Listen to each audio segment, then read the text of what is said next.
Welcome to My Hometown, the program that explores clubs, organizations, businesses, and issues across Nassau and Suffolk counties and sheds light on the different towns that are making a difference.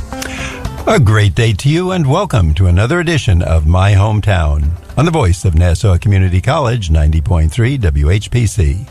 I'm your host, Bill Horan, along with Nassau Community College student Zach Turkel. Our special guest today is Paul Rubin, who is the founder and executive director of Camp Good Mourning. He is also a clinical mental health counselor specializing in grief and loss. For the past 16 years, Paul has been supporting children, parents, and families in a variety of different roles. As a crisis counselor for Hurricane Sandy survivors, he was recognized by the Nassau County Executive and Project Hope. Paul has also been honored by Suffolk County officials for educating Long Island students about bully and cyberbullying intervention and prevention, internet safety, sexting, and sexual harassment. Today, Paul is here to talk about Camp Good Mourning, and that's spelled Mouring. Paul, welcome to the show. Thank you so much for having me. Now, tell us about Camp Good Mourning, because when I said that spelled Mouring, that's quite different than the way we would think of a camp. That's right, and that's done purposely. So Camp Good Mourning is a 501c3 nonprofit organization that's based on Long Island, specifically for Long Island children, and we provide free, absolutely free bereavement camp programs for children between the ages of 7 and 17 who are coping with the loss of a parent and or sibling. So I did read that correctly. Instead of good morning, like, hi, how are you? The sun is up. This is people who are mourning grief, loss of a parent. That's correct. And if you take a look at our logo, we also have a shining sun on it. So while, yes, we are mourning, we also want to, provide people with some hope. Okay. Well, tell us about something about grieving children that most people do not know. Well, here's a great statistic that was done, or there was a study that was done by New York Life. 1 in 7 children before the age of 20 experience the loss of a parent and or sibling. So if you think about any average classroom where there's about 30 students, 4 of those students are actually coping with the loss of a parent or sibling. That's, it's amazing, and we just think we go say something polite to them and everything will be all right, but that's a traumatic event to people between 7 and 17. How does the camp differ physically from other camps? We think of playing softball and jumping in a pool. How is it different? Well, one way the camp is different from any other camp is simply that we have these things called powwows, and powwows are essentially support groups for the kids. The way that we're very similar to other camps is that we do everything that every other camp does, but because we're grief specific, we add in these support groups so children have the opportunity to express their feelings, to get their grief out in either music or play or art. So we give them different ways for them to be able to express their sorrow. And the people you have at the camp are all trained in this area, especially. I mean, this is really a specialized camp, like what we might think of a band camp or a football camp. This is for grieving children. That's correct. So the people, the individuals who lead these powwows are all clinicians. So they might be mental health counselors, psychologists, social workers, or school counselors. It's cute. You get the kids in with powwow fun words and words they're used to from TV, but they're really getting out their grief and kind of helping them get over those hurdles. Absolutely. So, again, this is supposed to be fun for them. The biggest thing for them is that they get to meet kids who are just like them. Frequently kids who are grieving the loss of a parent and or sibling, and it doesn't have to be recent. It could be years ago, but they don't necessarily know other kids who are just like them. And so when they come to Camp Good Mourning, that's all they see are kids who are just like them. And what that does is that normalizes their grief experience.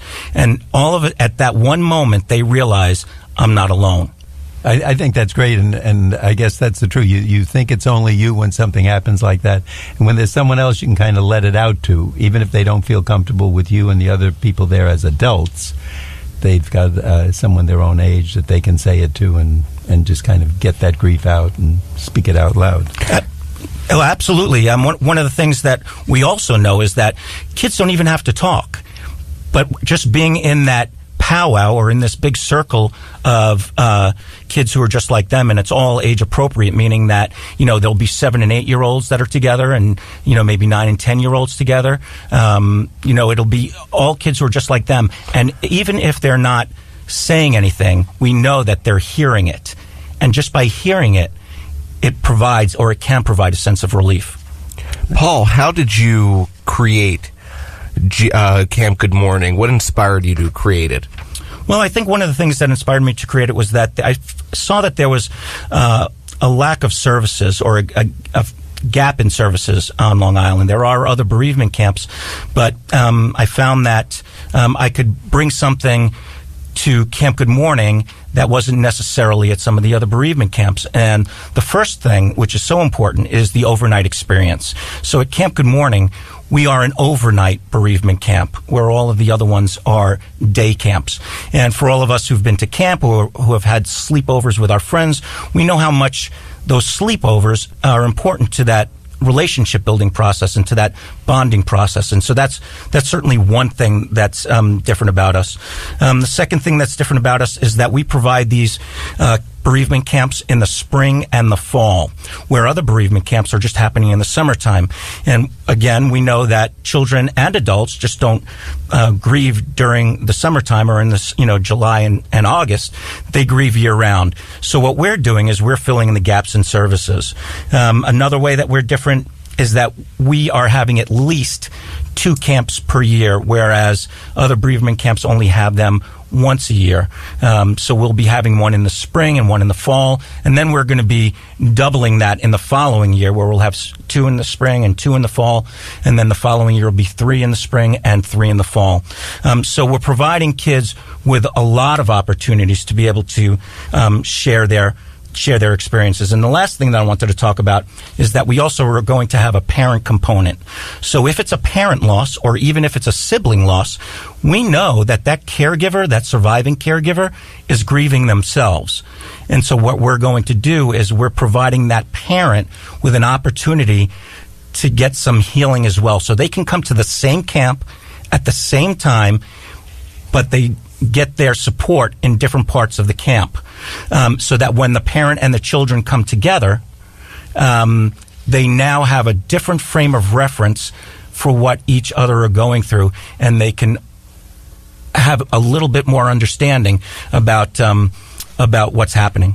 I just want to let our listeners know that you are currently listening to My Hometown and the voice of Nassau Community College, 90.3 WHPC. I'm Nassau Community College student Zach Turkel, along with Bill Horan, and our guest today is Paul Rubin, who is the founder and executive director of Camp Good Mourning, and that is spelled Mourning. Paul, tell us what a typical weekend would be like at the camp. Could you take us through that now? And I want to mention that to our audience. Since this is done in the spring and the fall, you've educated me to tell me they're not taking time off from school or cutting out of other activities, but this would be a fall weekend, either obviously in the fall or in the spring, at their convenience, that works out for all sides. And can you take us through it? Sure. So essentially what happens is the parent and child, or parent and children, come to camp on a Friday afternoon after school. They arrive. They're met by their big buddies, who are their volunteers that they're paired one-to-one with.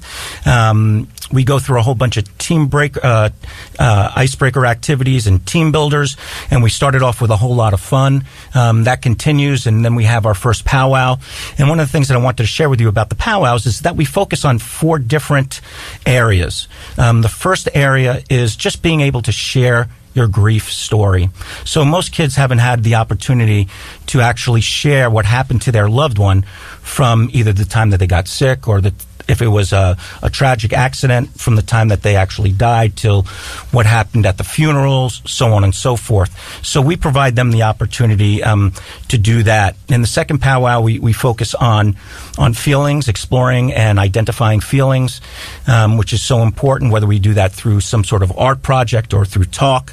The third powwow is based on sharing different types of coping skills, so both positive and negative, because I think kids need to be aware of what the negative coping skills are and what they can use in a positive way to help themselves. Most kids know what that is, but they just don't know what the word coping skills means. So they're usually doing something to help themselves in some way. It just has to be pointed out, and that's a great way to build self-esteem.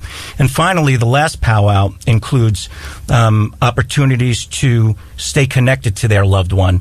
And just as important is that when they leave camp, how do they stay connected to all the new friends that they met, all the other kids who are also coping with the loss of a loved one? Because we also know that once they leave camp, they leave the security of a 24/7 community that is solely focused on them. And that might not be the case when they go back home, especially when they go back to school. So we want them to remain connected to each other so that they can use that thread until the next time they come to camp or the next time they decide to get some other support. Well, before the show we were talking, and I said to you, I had never heard of anything like this. So this was totally new to me, and I assume if I had never heard of it, there's other people who haven't. If someone is just hearing this for the first time or catching a little bit about Camp Good Morning on the radio, where can they learn more? Can you give us information, where to call, website, anything like that? Sure, absolutely. So our website is www.campgoodmorning, MOURNING.org. You can also find us on Facebook at facebook.com/Camp Good Morning. And again, don't forget to include the U in the morning. The website will take you from the beginning about the who, what, and where about Camp Good Morning, and our Facebook page will inform you about certain things that we're doing, different events that are coming up, individuals and organizations that support us, so on and so forth. It's terrific. And I will give away a secret that you told me before also. It's free. FREE. And we'll talk more about that later. But if you're saying, I could never afford that, you're getting professional help and it's free. Zach? Absolutely. So, Paul, where does the camp actually take place, and when does the camp take place? So, as I mentioned before, the camp takes place excuse me, in the spring and the fall. So we're looking at this spring. So it could be April or May or June. The date has not been set in stone yet. So that's one thing. The actual campsite that will probably be taking place at is Camp Quinnipiac, which is on Shelter Island, which is wonderful for the kids because one of the things about going to Shelter Island, as many Long Islanders know, or some may not, is that in order to get there, you have to take a ferry. So it's very, very metaphorical for when they have to take the ferry either from Greenport or Sag Harbor to Shelter Island. It's kind of metaphorical for leaving your troubles behind and entering this new world. How is Camp Good Morning staffed? Who takes care of things on a day-to-day basis? Yeah, so it's staffed entirely by volunteers, and all the volunteers have to go through very, very stringent. Training. Thank you. I lost my word. I'm good on those words. I appreciate that. Can't spell them, but I can. In order to be a camp, especially to work with kids, because I know that parents are very concerned about where they're going and who their kids are with, and we want to provide them with as much assurance as possible. So we make sure that we make sure that the volunteers go through not only training but background checks. And they're professionals in the field, so it's not just talking and kind of letting it out, but these people know what to look for and what to expect. Absolutely. So the people that lead the powwows are all professionals. As I mentioned before, it could be social workers, mental health counselors, psychologists, guidance counselors, and all the other volunteers. They can come from all walks of life. The biggest thing that we look for is someone who can kind of go with the flow, but also be a super, super good listener. Paul, at this point in the show, we like to take a brief break and remind our listeners that I'm Bill Horan, along with Zach Turkel, and our special guest today is Paul Rubin, the Executive Director of Camp Good Morning. You're listening to My Hometown on the voice of Nassau Community College, 90.3 WHPC. We'll be back after this break. When is the best time to talk to your family about staying in touch during a disaster? When floodwaters reach your door? When wildfires are engulfing the edge of your neighborhood? or an earthquake is destroying buildings. When a tornado is tearing through town, or a hurricane strikes. Or is the best time perhaps today? During a disaster, you may not be able to stay in touch with your family or friends as easily as you think. And it's not always as simple as using your cell phone. That's why now is the time to take action. Go to ready.gov/communicate and make your emergency plan today. Don't wait. Communicate. Brought to you by FEMA and the Ad Council. My Hometown is made possible by Anton Media Group. For more of your local community news, visit AntonMediaGroup.com. If you have a story to share or want to subscribe, call 516-747-8282. WHPC. And now we return to My Hometown. We're back on My Hometown. I'm your host, Nassau Community College student Zach Turkel, along with Bill Horan. And our guest today is Paul Rubin, who is the founder of Camp Good Mourning. And Mourning is spelled Mourning. Paul, we were talking about the training before the break. Could you take us through the training process that volunteers get involved with? Absolutely. So what's really important is that we want our volunteers to be educated about, how children grieve. But even before that, we want to make sure that they're a good fit for Camp Good Mourning. So they go through a very stringent process of not just an application, but it could be an interview, a group interview, and then we have a training. And they have to go through all of this, not only online training, but also in-person training, to make sure, again, that they're a good fit for Camp Good Mourning and will fit in well with our campers. And even at that point, even after that, they still have to be background checked, sex registry as well as state and federal. So we certainly do our best to vet all of our volunteers. And Paul, for someone, since this is radio, people can tune in, off, on, jump in the car. Camp Good Mourning, it's not just a camp where people go to the beach and kick a kickball around a little bit or a tennis ball. Please explain, it's spelled Mourning, and what is the purpose of Camp Good Mourning? Sure. So we do actually have a lot of fun at camp. So we do a lot of things that we would do, that people would do at any kind of camp. So we do have bonfires. We do sing Repeat After Me songs. We do have fun and games. We just add this component called these powwows, which are essentially support groups. No, that's what I wanted our audience to know, because when I first saw it, I thought this was the typical camp, get rid of the kids for 2 weeks or something. But this has a real purpose for someone who's grieving and has a loss of a family member. And I think you said it's basically for children 7 to 17. Yes, but the key thing, male and female, absolutely. The key thing to remember is it's not. While yes, there's a lot of sadness there, there's also a lot of fun that goes on. So we know that children grieve differently. They can't stay in their grief. It's kind of like a roller coaster. So they need to have play and exercise and to be able to get out their emotions. And that's why we've created Camp Good Mourning, to almost mimic the grieving process. So we have these very high active activities, followed by something where maybe it's a support group or these powwows where they talk about their feelings. But coming out of that, we want to bring the energy back up. So it's really a balance of the grieving process and providing them with support, with also providing them with times of lots of fun and for them to connect with other kids. So, Paul, what are the different roles at the camp? Well, one of the biggest roles is being a big buddy. And a big buddy essentially is a big brother or a big sister for the entire weekend. And those are the volunteers. It is essential. Without big buddies, we cannot run Camp Good Mourning. And if there's one thing that we look for in big buddies, and we look for a variety of different things, because we know that not all children need the same thing. They need different things. Each child is unique. So when we look for volunteers, we're looking for different or unique things so that they can connect with campers of any kind. And so it's one of the biggest things is that they have really, really good listening skills, because We want campers to be able to share their stories if they want to, because at camp, the campers don't have to talk if they don't want to. We don't force them to chat. It's really participation by choice.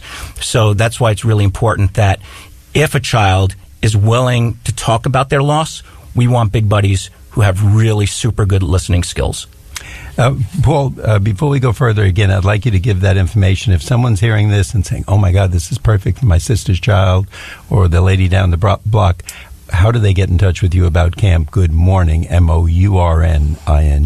Yeah, thanks for asking again. So the way that they can get in touch with us is simply by going to our website, which is Camp Good Mourning, Mourning.org.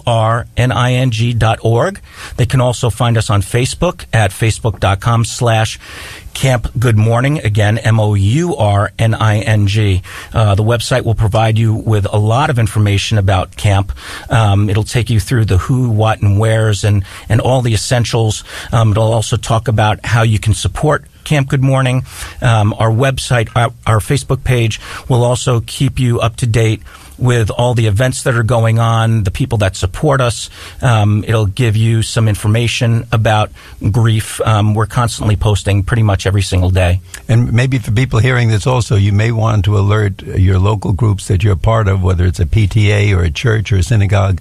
I did not know about this. I think it's certainly a worthy effort and can help people who are suffering and maybe dealing with people like myself who wouldn't be trained in this, and where Paul and his staff are trained and know how to handle this. Do children and adults grieve the same, Paul? No, as I mentioned before, they grieve differently. So adults can stay in their grief longer than children can. Children need to be in and out of it.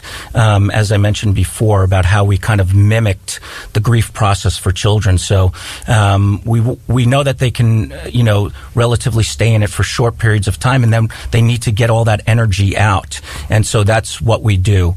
We provide them with the opportunities, whether it's through physical activity, whether it's through the creative arts, but it's very important that they have that opportunity. And it's also very important that they have the opportunity to honor their loved ones in different ways. And I imagine if we're not alert to that, it may fester inside of them, and they might look like they're having fun at the school playing kickball or tennis or something, but inside it's eating away at them. So it's good to have the people like yourself there. Well, thank you. Yeah, it's one of the things that we talk about is, sometimes we wear our masks, and it's not just kids, it's adults, right? We only show people what we want them to see. Exactly. And we keep everything else underneath. I'm sure you've probably seen, the illustration of an iceberg, and that, you see the iceberg above the water, which is usually only 10% of the iceberg, Good right? analogy, yes. Right, and so the other 90% is below. And so what we want to do is not just scrape the surface. We want to get under the water